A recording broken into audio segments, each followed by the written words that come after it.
Assalamualaikum warahmatullahi wabarakatuh. Pada kesempatan video kali ini, Mimin akan membahas mengenai musyawarah penetapan bentuk ganti kerugian yang sebentar lagi akan dilaksanakan di pertengahan bulan Juni.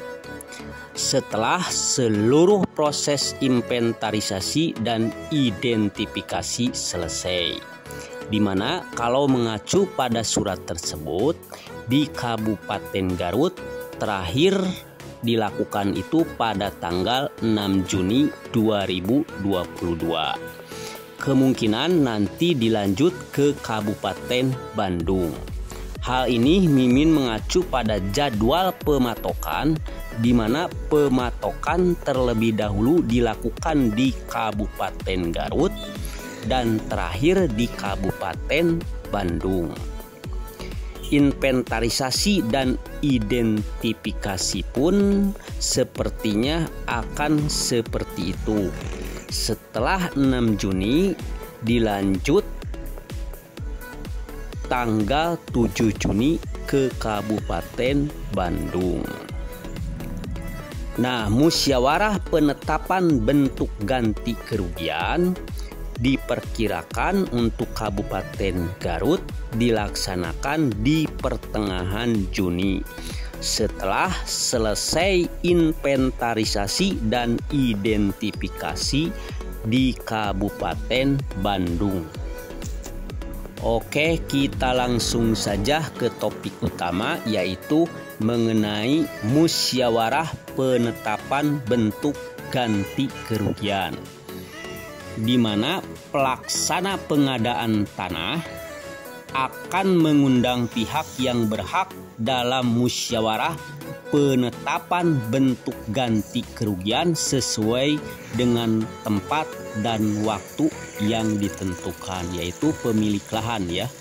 Nah, pemilik lahan ini akan mendapat undangan dari kepala desa atau lurah yang dibuktikan dengan tanda terima undangan. Lurah atau kepala desa itu nanti akan menyampaikan kepada pihak yang berhak ya.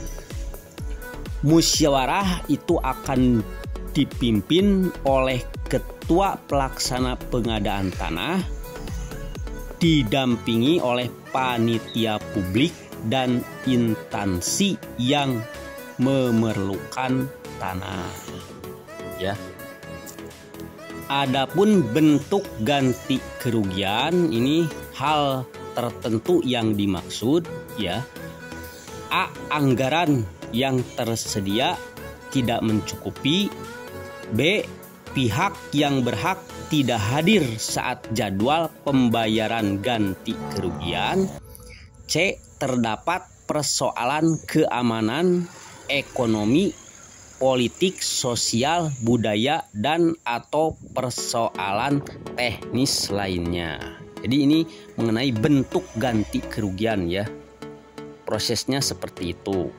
Nah, mengenai apa saja komponen nilai ganti kerugian itu telah dibahas oleh admin pada video sebelumnya, yaitu ini ya, video ini.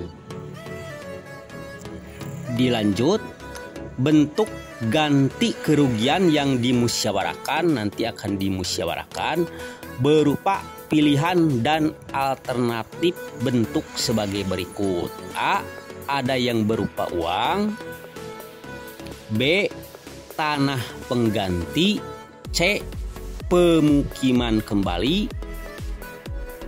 D.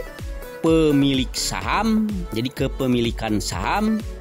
E. Bentuk lain yang disetujui oleh kedua belah pihak, yaitu antara pemilik lahan dan pengelola jalan tol dalam hal ini ya. Pemberian ganti kerugian dalam bentuk uang, nah ini dalam bentuk uang ya, dilakukan dalam waktu paling lama 17 hari setelah penyampaian hasil validasi oleh pelaksana pengadaan tanah. setelah nanti diberikan oleh tim appraisal ya. Dalam hal tertentu, pemberian ganti kerugian dapat dilakukan lebih dari 17 hari. Jadi ada masa tenggangnya ya. Itu saja barangkali ya mengenai musyawarah penetapan bentuk ganti kerugian. Adapun mengenai komponen tadi admin sebutkan, yaitu telah dibahas di video sebelumnya, di mana ganti kerugian itu ada yang disebut ganti kerugian fisik dan ganti kerugian non fisik. Kalau ganti kerugian fisik atau material misalnya tanah, bangunan, tanaman atau benda-benda lain yang berkaitan dengan tanah. Sedangkan ada kerugian non fisik atau imaterial, yakni penggantian terhadap kerugian dari pelepasan hak dari pemilik tanah. Ada juga kerugian non fisik meliputi kerugian non ekonomi ya atau premium. Ini biasanya kerugian kehilangan pekerjaan, bisnis termasuk alih profesi. Ada juga kerugian emosional atau solatium. Itu kerugian tidak berwujud berkaitan dengan pengambil alihan tanah yang digunakan sebagai tempat tinggal dari pemilik. Biasanya lama tinggal di situ ya. Itu saja barangkali video kali ini, mudah-mudahan bermanfaat. Jadi admin kembali sebutkan bahwa di pertengahan bulan Juni, setelah proses inventarisasi dan identifikasi selesai di seluruh Kabupaten Garut dan Bandung, nanti akan dilanjutkan pada penetapan bentuk ganti kerugian. Sekali lagi, musyawarah penetapan bentuk ganti kerugian. Assalamualaikum warahmatullahi wabarakatuh.